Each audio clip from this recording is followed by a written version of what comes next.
کیوں نہ ہو، ہمارا تو عقیدہ یہ ہے، اہل سنت و جماعت کا عقیدہ یہ ہے کہ حضور خواجہ غریب نواز رضی اللہ تعالیٰ عنہ سے لے کر حضرت علی رضی اللہ تعالیٰ عنہ تک، حضور خواجہ غریب نواز رضی اللہ تعالیٰ عنہ سے حضرت سیدہ فاطمہ زہرا رضی اللہ تعالیٰ عنہا تک کوئی ایسا بچہ نہیں ہے، کوئی ایسی بچی نہیں ہے جو اپنے وقت کا ولی یا قطب نہ، کوئی ایسا ہے ہی نہیں۔ حضرت علی شیر خدا سے لے کر خواجہ غریب نواز تک کوئی بھی آدمی بغیر سوچے سمجھے یہ کہہ سکتا ہے، بغیر سوچے سمجھے یہ کہہ سکتا ہے کہ حضرت علی رضی اللہ تعالیٰ عنہ سے لے کر حضور خواجہ غریب نواز تک سارے کے سارے لوگ۔ لیکن اس کے بعد کی بات وہیں آ کے رکتی ہے کہ حضور خواجہ غریب نواز علم حاصل کرنے کے لیے گئے، 7 سال تک اپنے والد بزرگوار سے علم حاصل کیا وہیں خراسان میں، اور پھر اس کے بعد سیستان کے جسے سنجر بھی کہا جاتا ہے وہاں سے آپ نے فقہ کی تعلیم حاصل کی، حدیث کی تعلیم حاصل کی، قرآن کی تعلیم حاصل کی، اور باضابطہ ایک بہترین عالم دین بن گئے۔ آپ نے علم میں کمال حاصل کیا، اور علم میں کمال حاصل کرنے کے بعد حضور خواجہ غریب نواز رضی اللہ تعالیٰ عنہ کو دوسری فکر لاحق ہوئی کہ مولوی ہرگز نہ شد مولائے ہو تا غلام شمس تبریزی نہ شد۔ آپ کو خیال ہوا کہ اب علم ظاہری تو حاصل ہو چکا ہے، آپ کو علم ظاہری تو حاصل ہو چکا ہے، لیکن اب کوئی رہنما چاہیے، اب کوئی شیخ چاہیے، اب کوئی ایسا پیر چاہیے جو ہماری باطنی روحانی رہنمائی کرے۔ تو حضور خواجہ غریب نواز رضی اللہ تعالیٰ عنہ نے ابھی بھی اپنے مشن جو انہیں کمال حاصل کرنا تھا، جو انہیں اپنے اندر کمیاں محسوس ہوتی تھی، ابھی بھی اسے ختم کرنا ہے۔ ابھی بھی ان کو ایک پیر چاہیے، انہیں ایک شیخ چاہیے جن کے ہاتھوں پر اپنا ہاتھ رکھنا ہے، جن کے سپرد اپنی ذات کو، اپنے نفس کو کرنا ہے۔ حضور خواجہ غریب نواز ابھی بھی اپنے آپ کو کمپلیٹ نہیں سمجھ رہے ہیں، ابھی بھی وہ چاہتے ہیں کہ حضرت خواجہ عثمان ہارونی جیسا کوئی پیر مل جائے، کوئی شیخ مل جائے تو اپنا آقا انہیں سونپ دوں اور وہ ہمارا تزکیہ نفس کریں، ہمارے نفس کو سجائیں، سنوار دیں، اور ہمارے نفس میں جو بھی کجی ہے، جو بھی کدورت ہے، جو بھی میل و کچیل ہے، وہ ہمارے دل سے سارا کا سارا مٹا دیں۔ وہ ابھی بھی اس فراق میں ہے، پورے علم حاصل کر لیے، علم قرآن، علم حدیث، علم فقہ، جتنے بھی علوم ہیں وہ تمام علوم حاصل کرنے کے بعد حضور خواجہ عثمان ہارونی کے پاس خواجہ غریب نواز پہنچتے ہیں۔ اس کے بیچ میں بھی بہت سارے معاملات ہوئے۔ اب وہ وہاں پہنچتے ہیں، اور پہنچنے کے بعد اب یہاں بھی معاملہ ایسا نہیں ہے السلام علیکم حضرت، یہ ہاتھ میں ہاتھ کے لیے مرید ہو گیا، پھر سامنے پڑھوایا، ختم سے چلے گئے، واپس اپنی زندگی میں پھر وہی حرام کاری، حرام کھانا، وہی ناجائز کرنا، جھوٹ بولنا، غیبت، وہ تمام چیزیں جو وہاں پر وہ وعدہ کیا، پھر وہاں سے لوٹے اور سب وہی چاہ۔ حضور خواجہ غریب نواز رضی اللہ تعالیٰ عنہ اب مرید ہونے کے بعد 20 سال تک وہیں رہے، 20 سال تک حضرت خواجہ عثمان ہارونی جو آپ کے پیر و مرشد ہے، شیخ ہے، ان کے ساتھ 20 سال رہے۔ جہاں وہ جاتے تو ان کے ساتھ جاتے، جہاں وہ قیام کرتے ان کے ساتھ قیام کرتے، آپ کے وضو کا پانی لاتے، آپ کا بستر اٹھاتے، آپ کا تمام ساز و سامان کندھے میں رکھ کے پیدل چلے جا رہے ہیں میلوں میل، اور حضرت خواجہ عثمان ہارونی سے کچھ سیکھ رہے ہیں، کچھ حاصل کر رہے ہیں۔ اس طریقے سے حضور خواجہ غریب نواز رضی اللہ تعالیٰ عنہ نے ایک ولی کامل کی، ایک مرشد برحق کی تقریباً 20 سال خدمت کی، سفر میں اور حضر میں 20 سال ان کے ساتھ نمازیں ادا کی، 20 سال تک ان کے ساتھ تسبیح و تحلیل کی، 20 سال تک ان کے ساتھ مجاہدے کیے، ریاضتیں کی، فاقے پر فاقے کاٹے، اور پھر اس کے بعد اب 20 سال کے بعد حضور خواجہ عثمان ہارونی حضور کی اللہ تبارک و تعالیٰ کے اس حرم میں خانہ کعبہ میں لے کر جاتے ہیں. خانہ کعبہ میں لے کر جانے کے بعد حتیم میں پہنچ جاتے ہیں. حتیم میں مقام حتیم میں جب پہنچتے ہیں تو حضرت خواجہ عثمان ہارونی کہتے ہیں کہ اے اللہ میرے بس کا جو تھا میں نے کر دیا، اب یہ معین الدین تیرے سپرد میں کرتا ہوں، اب تو جو کچھ دینا ہے اسے عطا کر دے. تو خواجہ عثمان ہارونی جب یہ عریضہ رب کی بارگاہ میں پیش کرتے ہیں تو باقاعدہ وہاں سے جواب آتا ہے کہ تیرا جو کام تھا وہ تو نے کر دیا، اب جا تیری یہی خواہش ہے نا کہ میں اسے باکمال بنا دوں، تو جا میں نے معین الدین حسن کو باکمال بنا دوں. یہ رب کی طرف سے غیب سے آواز آتی ہے، یہ حضرت غیبی سے یہ آواز آتی ہے. ابھی بھی حضرت خواجہ عثمان ہارونی ابھی بھی اپنے مرید کو چھوڑ نہیں رہے ہیں. اب لے کر جاتے ہیں مدینۃ الرسول، اب جاتے ہیں روضے سرکار کی کے پاس جاتے ہیں، سرکار کی خدمت اقدس میں حاضری دیتے ہیں، اس گنبد خضرا میں جا کر پہنچتے ہیں اور پہنچنے کے بعد کہتے ہیں کہ سلام کرو، حضور کی بارگاہ میں سلام پیش کرو. حضرت خواجہ معین الدین حسن سلام کرتے ہیں. آپ سلام جیسے ہی کرتے ہیں تو وہاں سے جواب آتا ہے، وہاں سے حضور صلی اللہ تعالیٰ علیہ وسلم کا اپنے بیٹے معین الدین کو جواب آتا ہے. اور جیسے ہی جواب آتا ہے حضرت خواجہ عثمان ہارونی خوش ہو جاتے ہیں کہ اب میرا کام پورا ہو گیا، اب میرا کام پورا ہو گیا. اب حکم مصطفیٰ پا کر ہندوستان کی سرزمین میں آپ تشریف لاتے، سرزمین ہندوستان میں آپ تشریف لاتے ہیں. کہاں پہلے یہاں گئے وہاں گئے، کئی جگہوں کے بعد آپ ہندوستان تشریف لاتے. بتانے کا مقصد یہ ہے کہ علم حاصل کیا، علم قرآن حاصل کیا، پھر شیخ ڈھونڈا، سالوں شیخ کو ڈھونڈنے میں گزارے، پھر شیخ ملا، پھر شیخ کی صحبت میں سالوں بتائے، پھر اس کے بعد اللہ کی بارگاہ میں حج کے لیے گئے، پھر اس کے بعد خواجہ غریب نواز حضور کی خدمت میں گئے. اور اتنا ہی نہیں، درمیان میں حضور غوث پاک رضی اللہ تعالیٰ عنہ کے پاس بھی 3 دن ان کے حجرے خاص میں معین الدین خواجہ اجمیری نے گزارے. ان تمام کے بعد اب وہ شیخ کامل بنتے ہیں، اب وہ مرشد برحق بنتے ہیں. اتنا لمبا عرصہ گزارنے کے بعد ایک شخص رہنمائی کی پوسٹ حاصل کر رہا ہے، ایک شخص مرشد بننے کا حق حاصل کر رہا ہے، برحق مرشد بن رہا ہے، برحق پیر بن رہا ہے. عزیزان ملت اسلامیہ، آپ فرمائیں حضور خواجہ غریب نواز مجھے یہ کہہ سکتے تھے کہ نہیں کہ میں تو خود ایک ولی اور ایک بلیا کا بیٹا ہوں، مجھے اب کچھ نہیں چاہیے، مجھے اب کچھ نہیں چاہیے، میری بات ختم ہو گئی، اب مجھے کوئی خواب نہیں ہے. لیکن خواجہ غریب نواز مادرزاد ولی ہونے کے باوجود، ولیوں کے بیٹے ہونے کے باوجود آپ علم دین حاصل کر رہے ہیں. اپنے آپ کو یہ نہیں کہہ رہے کہ مجھے کسی مولوی کی ضرورت نہیں ہے، مجھے کسی عالم سے پڑھنے کی ضرورت نہیں ہے. ہم لوگ سینہ بسینہ والے ہیں، ہم لوگ سینے سے سینے میں علم کو ڈلواتے ہیں، ڈالتے ہیں. ہمیں کسی کے پاس جانے کی ضرورت نہیں ہے، ہم پڑھنے والے نہیں ہیں، ہم پڑھے پڑھائے ہیں.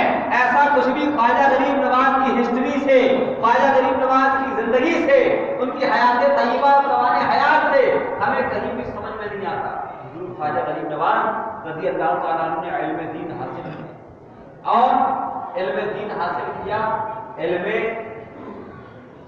سینہ بھی حاصل کیا، علم سینہ بھی حاصل کیا، علم نظر بھی حاصل کیا. آپ نے دونوں علم حاصل کیا.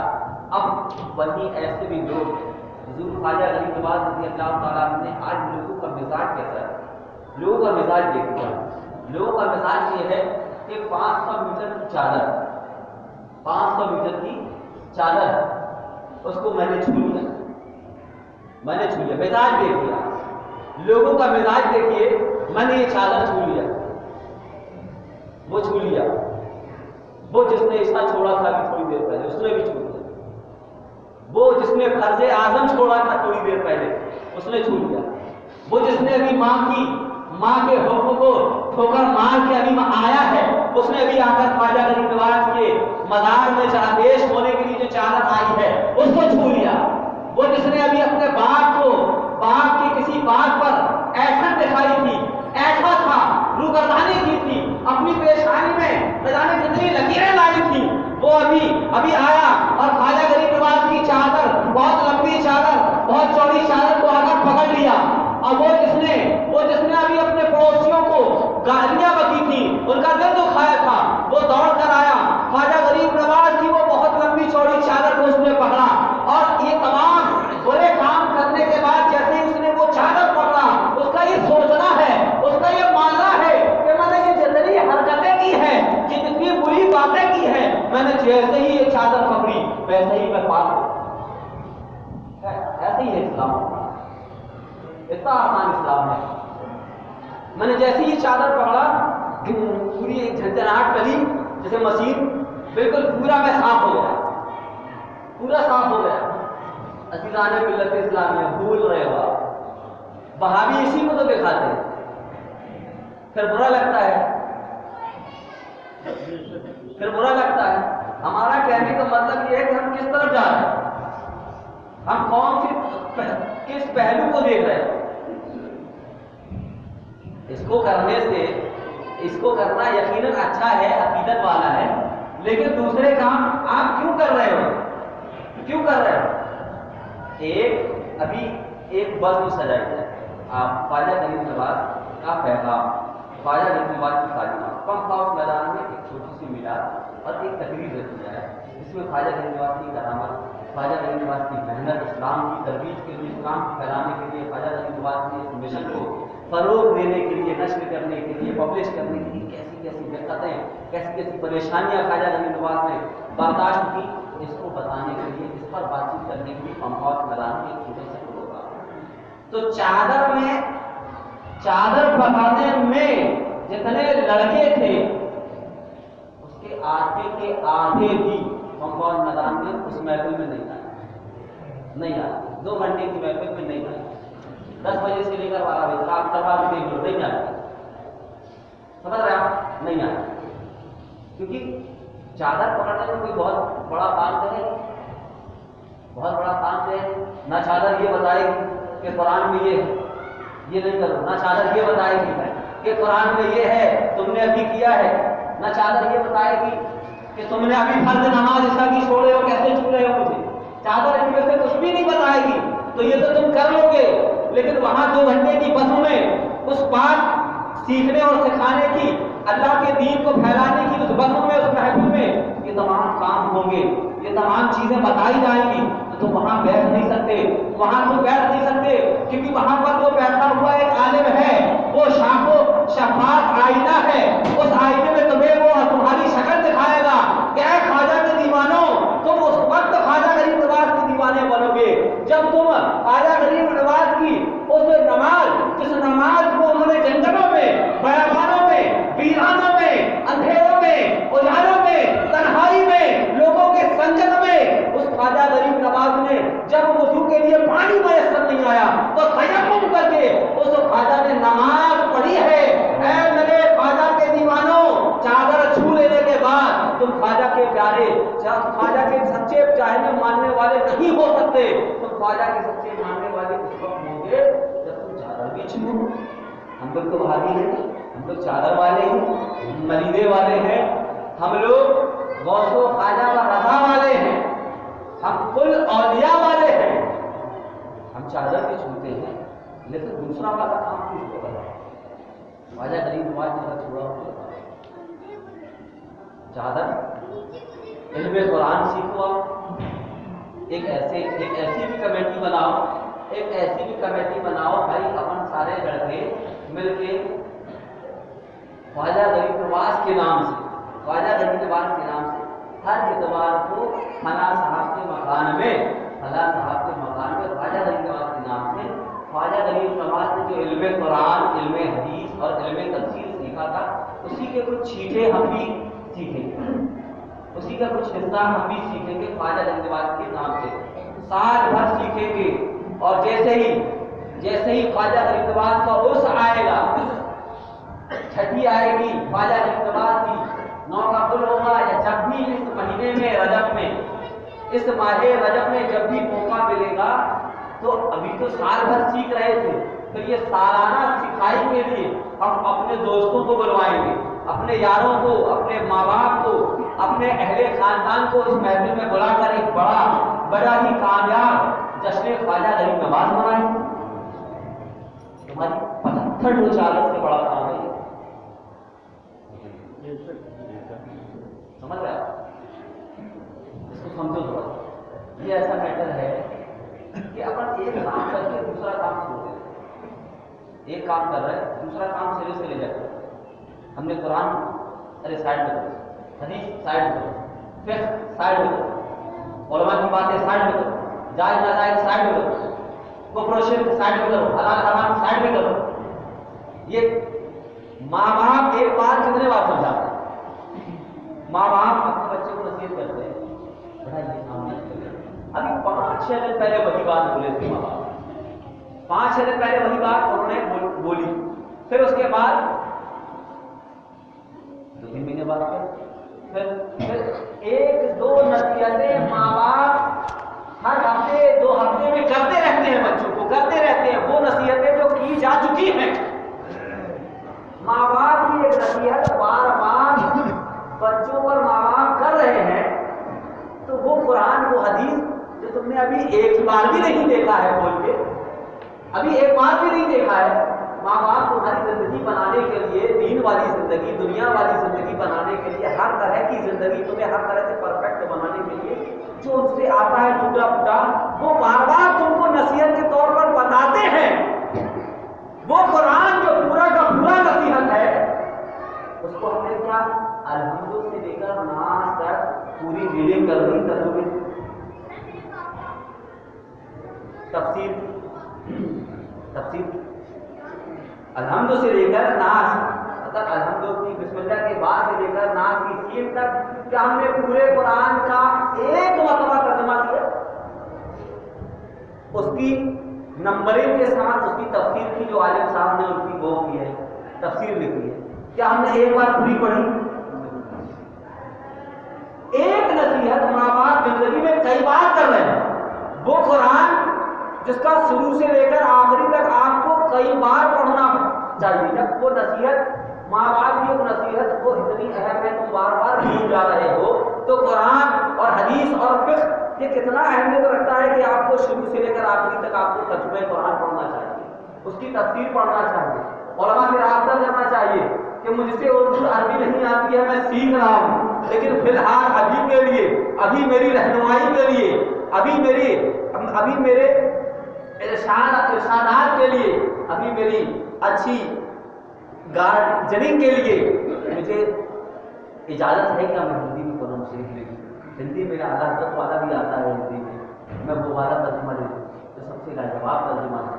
پھر اس میں حضرت علامہ مفتی محدث مراد آبادی علامہ نعیم الدین مراد آبادی رحمۃ اللہ علیہ کی تفسیر ہے، نمبرنگ کے ساتھ ایک پیج سمجھ لیجیے، ایک پیج سمجھ لیجیے، دیکھیے آپ یہاں سے لے کر یہاں تک ترجمہ پڑھیں گے، پڑھنے کے بعد یہ دیکھیے ایک نمبر لکھا ہوا ہے، اس ایک نمبر کو یہاں نیچے دیکھیں گے، اس ایک نمبر کو جب آپ پڑھیں گے تو جو یہ گنجلک پن ہے، جو مطلب کنفیوژن ہے اتنی لائن کے یہاں تک نمبر تک ترجمہ پڑھنے جو آپ کو سمجھ میں نہیں آ رہا، پڑھنے نہیں پڑ رہا ہے، یہ ایک نمبر بھی لگا ہے، اسی لیے لگا ہے علامہ نعیم الدین مراد آبادی نے جو بہت بڑے محدث ہیں، مفسر ہیں، انہوں نے یہاں پر اس کی تھوڑا سا گنجلک پن دور کر دیا ہے، یہاں تک پڑھے، یہاں پر اس کو دیکھ لیا، آپ کو سکون مل جائے، آپ کو الحمدللہ رب العالمین، تمام تعریف اس اللہ کے لیے جو سارے جہان کا رب ہے، سارے جہان کا رب ہے، سارے جہان کا رب۔ ایک نمبر، اب آپ نیچے آؤ، ایک نمبر دیکھو نیچے آئیے، خواجہ غریب نواز کے نام پر یہ سیکھو،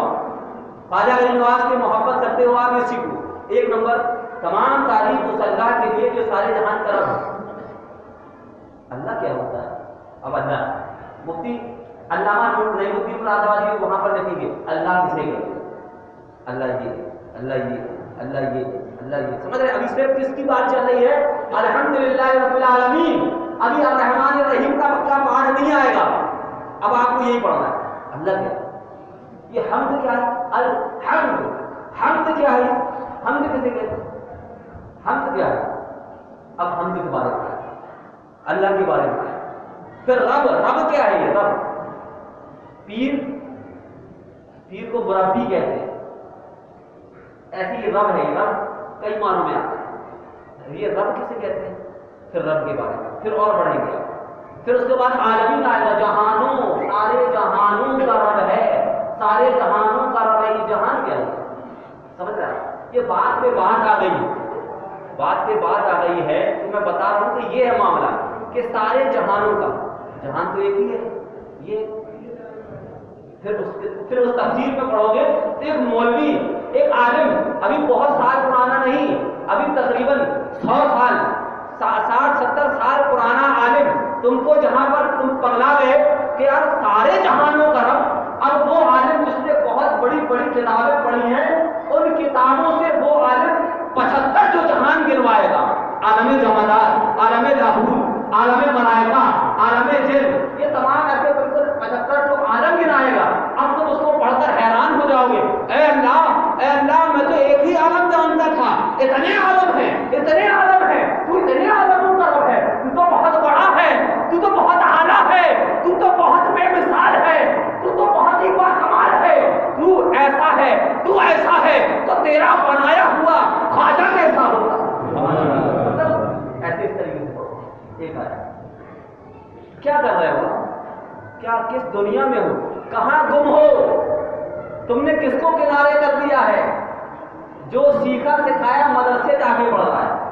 14 سال تک حضور خواجہ غریب نواز علم حدیث حاصل کیے. اس زمانے میں 14 سال مطلب ہوتا ہے آج تک 30-35 سال. اس زمانے میں 14 سال مطلب پورا ہو گیا، وہ کمپلیٹ. اعلیٰ حضرت نے تقریباً 13 سال کی عمر پہلا فتویٰ دے دیا. سرکار اعلیٰ حضرت نے 13 سال کی عمر میں پہلا فتویٰ دے دیا. ابھی 13 سال کی عمر میں ابا نے ڈانٹا، اما نے کہا ایسا تو ہے. ابا نے جیسی ڈانٹا اما نے ویسی روک دی. ابھی اتنا ضرور ہے، مطلب 13 سال ابھی دودھ کی دان نہیں ہوتے، ابھی بہت چھوٹا ہے. ایسا مزاج ہے ہمارا.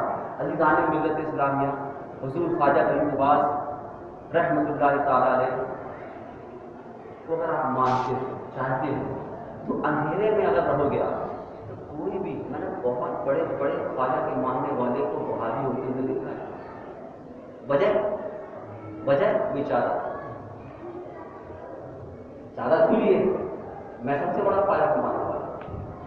اب اتنا صرف کام کر کے دوسری چیزوں کو جو سائڈ میں ڈال دی ہو تو اب تمہارا ہم آپ اگر ملنا چاہتے ہو جو بہت زبردست خواجہ غریب نواز کی چھٹی کرتا تھا یا اجمیر جاتا تھا، بہت بھیانک طریقے سے جو ہے میرا بہت خواجہ ہے، میرا سب کچھ خواجہ ہے، ایسا دیوانہ میں آپ کو دکھا دوں گا. وہ بات ہی ہو گیا.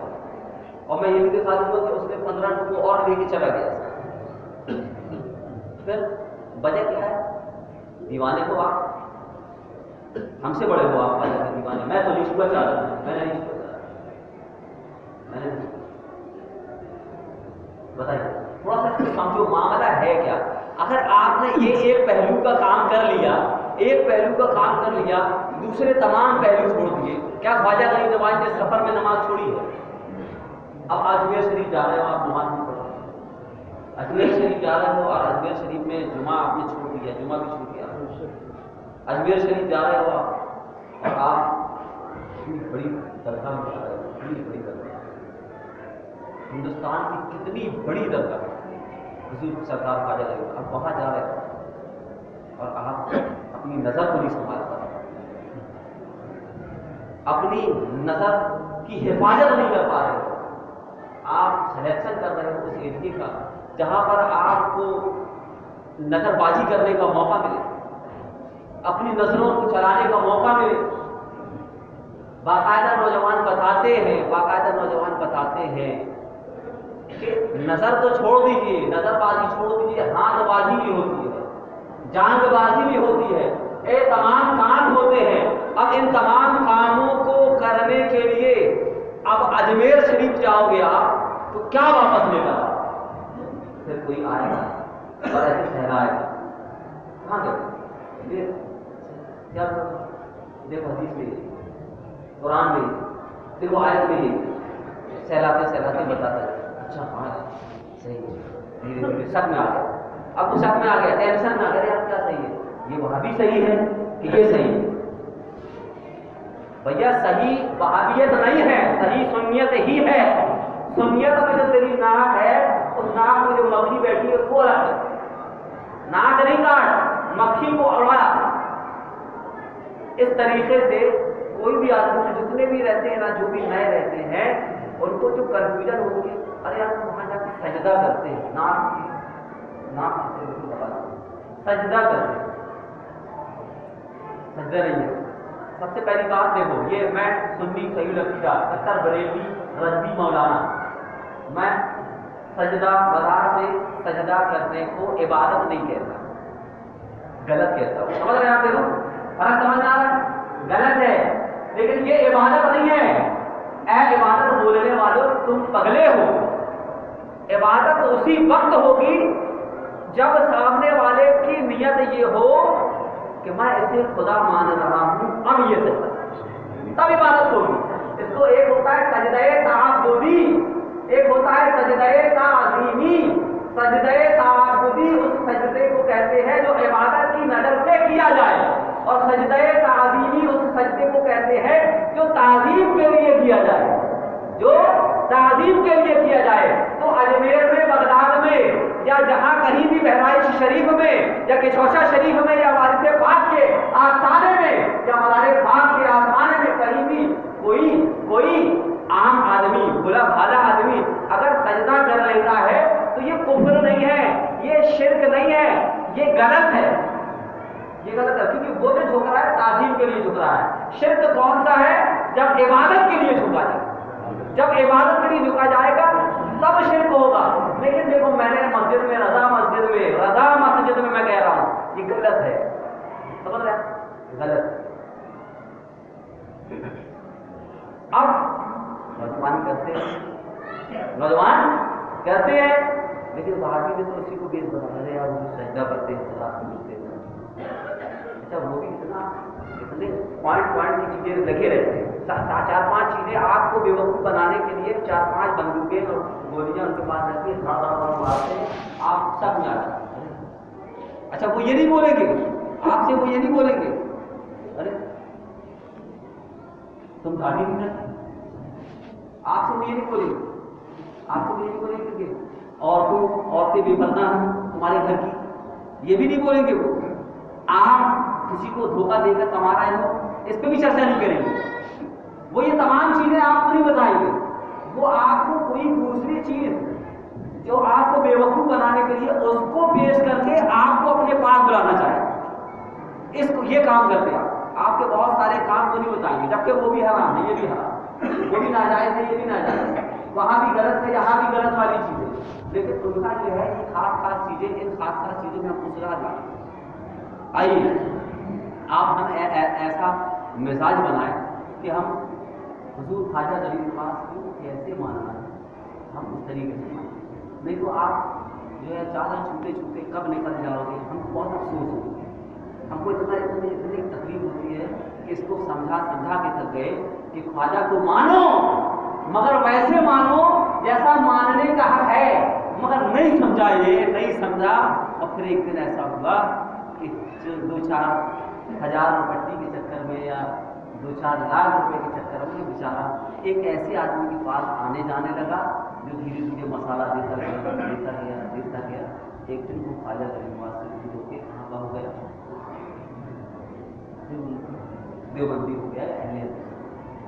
سمجھ رہے آپ کس وجہ سے؟ پیسے کی. تو نہ خدا ہی کے رہا، نہ وصال صنم، نہ ادھر کے رہے نہ ادھر کے رہے، نہ گھر کے رہے نہ گھاٹ کے رہے. اچھی چیز بھی چلی گئی. اور اب جو اچھی چیز کے نام پر جو غلط چیز ملی ہے وہ تو تمہاری نیت ہی غلط تھی نا. تم تو پیسے کے چکر میں گئے نا. تو پیسے جو نیت غلط نیت لے کر جائے گا تو وہاں سے کیا ملے گا؟ وہاں سے غلط دین لے لیے، غلط دھرم لے لیے. تو اللہ سے مانگو، اللہ نہیں دے گا، اللہ کے علاوہ کوئی نہیں دے گا. میں محمد اکبر علی، میں سنی میرا عقیدہ یہ ہے کہ خواجہ غریب نواز دے سکتے ہیں، خواجہ غریب نواز دے سکتے ہیں۔ جب میں محمد اکبر علی حاجی سکندر صاحب کو یہ گمچھا دے سکتا ہوں تو خواجہ غریب نواز بھی لے سکتے ہیں، کیونکہ جو چیز شرک ہوگی، جو چیز کفر ہوگی، وہ ہر حال میں کفر ہوگی۔ اگر کوئی مزار میں لیٹا ہے، اگر مانگنا شرک ہے تو مزار میں لیٹے ہوئے شخص سے مانگنا بھی شرک ہوگا، اور اگر کوئی زندہ و جاوید کھڑا ہے، اگر وہ مانگنا شرک ہے تو زندہ و جاوید سے مانگنا بھی شرک ہوگا۔ سمجھ رہے؟ یہ آدمی ہے، اس کو میں نے کھڑا کیا، زندہ ہے، میں اس کا سجدہ کروں گا خدا سمجھ کر تو شرک ہے۔ مر گیا، گڑ گیا، اس کے بعد میں اس کو خدا سمجھ کے سجدہ کروں گا تب بھی شرک ہے، کفر ہے۔ یہ کیسی بات ہوگی کہ مجھ سے ابھی 100 روپے مانگے رہے تو شرک نہیں ہوا، اور اس سے مانگ لیے تو شرک ہو گیا، ان سے مانگ لیے تو شرک ہو گیا؟ ایسا نہیں ہے۔ جو چیز شرک ہوگی ہر حال میں، ہر کنڈیشن میں، ہر جہت سے، ہر سمت سے وہ شرک ہی ہوگی، اور جو شرک نہیں ہوگی وہ کبھی تک قیامت تک تم سب پٹک کے بیوقوف بناتے رہو، وہ شرک نہیں ہوگی۔ کیوں؟ کیونکہ دیکھو سسٹم یہ ہے کہ کسی سے خدا سمجھ کے مانگنا یہ شرک ہے۔ بتاؤ اے سنیوں، اے میرے سنی بھائیوں، بتاؤ کون کون ایسا ہے جو خواجہ غریب نواز کو خدا سمجھ کر مانگتا ہے؟ تم میں سے ہر ایک کا یہ عقیدہ ہے کہ نہیں کہ خواجہ اللہ کے بندے ہیں، خواجہ اللہ کے نماز اللہ کی عبادت کرنے والے بندے ہیں، ہر ایک کا ماننا ہے کہ نہیں؟ تو اب اس طریقے سے مانگنا، یا اللہ حضور خواجہ غریب، میرا ہاتھ میلا، میرا دل میلا، میری آنکھیں میلی، میرا پورا کا پورا ظاہر اور باطن میلا کچیلا ہے، اللہ تو میری نہیں سن رہا ہے۔ اپنے اس محبوب اور برگزیدہ بندے کے آستانے میں میں حاضر ہوا ہوں، اے اللہ اس آستانے میں تو ہمیشہ کرم کی بارشیں ہوتی ہیں، اس آستانے میں مجھے خالی نہ لوٹا، اے اللہ خواجہ کے نام سے دے۔ ایک اسٹائل مانگنے کا ایک طریقہ بالکل جائز اور درست ہے، ٹھیک ہے، بالکل درست ہے۔ دوسرا طریقہ مانگنے کا، کچھ نہیں بولا میں نے، کچھ بھی نہیں بولا، اے خواجہ تو دے، یہ بھی صحیح ہے، سبحان اللہ بولیے، یہ بھی صحیح ہے۔ کیوں؟ کیونکہ بولنے والے کے دل میں یہ بات چھپی ہوئی ہے کہ میں نے اگر یہ بولا ہے خواجہ دے دے، لیکن اس کے دل میں یہ ہے، یہ عقیدہ ہے کہ خواجہ دیں گے تو رب سے لے کر دیں گے، خواجہ دیں گے تو رب نے ان کے پاس آلریڈی رکھا ہوا ہے تو وہاں سے دیں گے۔ تو دونوں طریقہ نوجوان بہتتے ہیں، پوچھتے حضرت وہ وسیلہ روا کے مانگ سکتے ہیں یا بغیر وسیلے کے بھی مانگ سکتے ہیں؟ دونوں صورتوں میں وسیلہ آلریڈی ہے، وہ مطلب وہی ہے، مطلب وہی ہے۔ بارش ہوئی تو گھاس ہوگی، میں نے بتایا نا پہلے بھی، بارش ہوئی تو گھاس ہوگی۔ بتاؤ اے میرے نوجوان سنی کو بہکانے والوں، بتاؤ بارش ہوئی تو گھاس ہوگی۔ میں نے پانی سے سینچا، ٹلو پمپ لگا کر پورے کھیت میں سیرابی کی تو دھان ہوگی، گیہوں ہوگا، یہ تمام کام ہوئے کس سے؟ میں نے پانی سینچا تو یہ گھاس ہوگی۔ بتاؤ گھاس پانی اگاتا ہے کہ رب اگاتا ہے نا؟ یہی تو ہے معاملہ یہی ہے۔ اگر تم نے اس کو سمجھ لیا، یہ چھوٹی موٹی چیزیں نہیں ہیں۔ ہم پتہ ربیع البقرہ کا ایک پارٹ آتا ہے جب آدمی عالم کا 7 سال کا کورس کر لیتا ہے، 7 سال کا عالم کا کورس جب کر لیتا ہے تو جب یہ پارٹ آتا ہے لیسن انبت ربیع البقرہ، موسم سرما نے سبزہ اگایا، ہریالی اگائی۔ اس میں ہم لوگوں کو بتایا جاتا ہے کہ موسم سرما یہ ذریعہ ہے جس نے ہریالی اگائی ہے، لیکن حقیقت میں ہریالی اگانے والی اس رب کائنات کی ذات ہے۔ سمجھ رہے؟ تو خواجہ غریب نواز نے مجھے میرا وہ کام